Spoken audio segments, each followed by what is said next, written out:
Bonjour pour ce nouveau numéro de Trajectoire. Nous sommes en compagnie de Sylvain Marcarian. Sylvain, bonjour. Salut, bonjour. A priori, les Marcarian, ils ont toujours eu la moto dans le sang. Oui, ça a commencé par mon grand-père Vincent Marcarian, ensuite par mon oncle Jean-Claude Marcarian, et puis maintenant il y a moi, dans le monde de la moto. Votre grand-père a été président pendant quasiment une quarantaine d'années d'un grand club. C'est ça, en fait, c'était un des premiers clubs à Nice qui a été créé. Il y avait le Moto Club de Nice et le Centaure Club de Nice, mais le Centaure Club de Nice était très connu. Et ouais, pendant plus de 40 ans, il a tenu ce rôle. Et maintenant, c'est mon papa Jean-Marc Marcarian qui est président du Centaure Club de Nice. Où il y a de très très grands pilotes. Il y a de très très grands pilotes, notamment Fabio Quartararo. Depuis petit, il est au Centaure Club de Nice et ça n'a pas changé. Il est fidèle au club. Votre famille est originaire d'Arménie. C'est ça.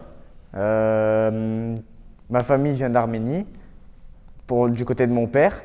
Et lors du génocide arménien, ma famille est partie en bateau. C'est pour ça qu'ils sont arrivés en France en tant qu'immigrés, bien sûr. Puis après, on est là. Hein. Mais d'où vient du coup cette passion de la moto? Alors la passion de la moto, elle vient de mon arrière-grand-père, Léon Marcarian. En fait, il faisait beaucoup de moto, il était passionné de moto et c'est lui le réel créateur du Centaure Club de Nice. Ah. Voilà, c'est lui le réel créateur du Centaure Club de Nice, il s'en est occupé 2-3 ans, puis ensuite mon grand-père a pris le relais. Votre oncle, il a roulé avec les plus grands? Et il a roulé avec Christian Saron et Christian Estrosi. Oui, il a fait quelques courses avec eux. Il se défendait bien. Alors vous avez la moto dans le sang, mais votre père, il ne vous a pas facilité les choses pour faire de la compétition. Alors oui, mon père, il a eu un petit accident étant jeune à l'âge de 14 ans. Du coup, c'était compliqué pour lui de me lancer dans le monde de la moto. Il avait très peur et j'ai réussi à avoir le dernier mot. Donc du coup, j'ai fait ma première année en 2017 en championnat de France. Mais sinon, vous faisiez du football? Il aurait préféré que vous fassiez du football? Au début, j'ai fait 11 ans de football.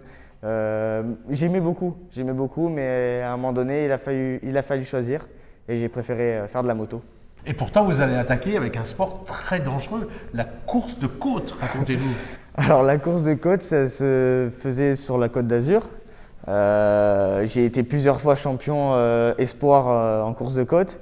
J'ai notamment commencé par le Piouï, ensuite j'ai fait du 80 Kawasaki, puis à 13 ans j'ai enchaîné sur un 2,5 Kawasaki. Et notamment une petite anecdote, un jour je suis tombé dans le ravin et je suis parti en ambulance. Du coup, ouais. Et malgré ça, vous allez faire ensuite la moto de vitesse. Pourquoi? Comment? Moto de vitesse, en fait, c'est parti. On était deux copains, moi et Vincent Berny, qui a notamment fait le championnat de France 125 en 2017 avec moi. Et en fait, on s'est lancé dans l'endurance 25 Power. On a fait les 3h30 d'Alès. Et du coup, c'est parti de là et on a vu qu'on avait un bon niveau. Et puis en 2016, on a fait une très bonne endurance et en 2017, on s'est lancés tous les deux dans le championnat. Et en 2017, vous allez remporter 2 titres.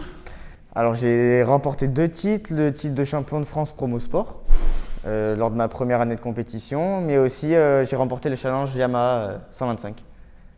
Et après, vous allez rencontrer David Foulois qui va vous sauver quelque part parce que vous alliez arrêter votre carrière, vraiment? Alors en 2018, ça s'est mal passé. Puis en 2019, j'ai commencé par le FSBK et j'étais plus dans le truc. Mon niveau il commence à régresser. Et David Foulois est venu et m'a dit « Bon, je te reprends et je te sauve, quoi. Sinon, j'allais vraiment arrêter ma carrière. » Ah, carrément? Ah oui. Oui. J'étais plus confiant. Je me disais que ça servait à rien de dépenser de l'argent pour rien.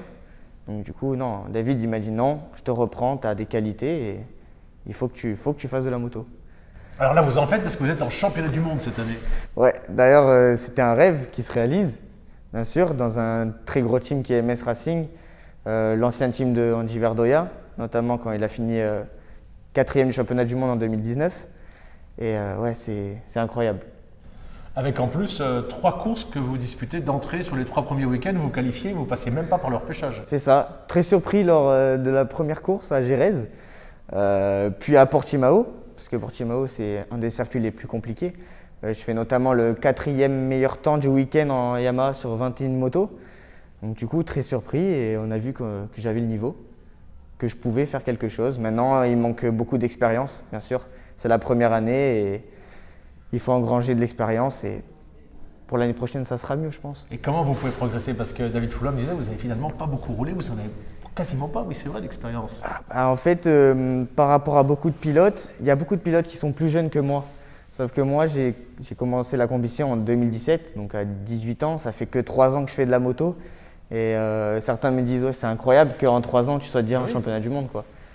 Du coup, ouais, j'essaie de rattraper mon retard, mais je pense que si j'avais eu le même parcours que les autres pilotes, je pense que je serais avec Andy ou peut-être avec d'autres pilotes. Andy Verdoya, vous le considérez comme votre frère? Ah oui, oui, c'est mon petit frère, Andy Verdoya. À ce point-là? Ah oui, on est tout le temps ensemble, on vit à Nice tous les deux, on habite à 10 minutes. Non, c'est mon petit frère, on va tous les deux sur les circuits.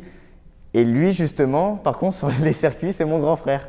Parce qu'avec l'expérience qu'il a, il est incroyable, c'est un pilote incroyable. Je pense que c'est le futur espoir pour moi, j'en suis sûr. Et ouais, il m'apporte beaucoup d'aide sur les circuits. Écoutez, merci, on suivra toute la suite de votre carrière. Merci.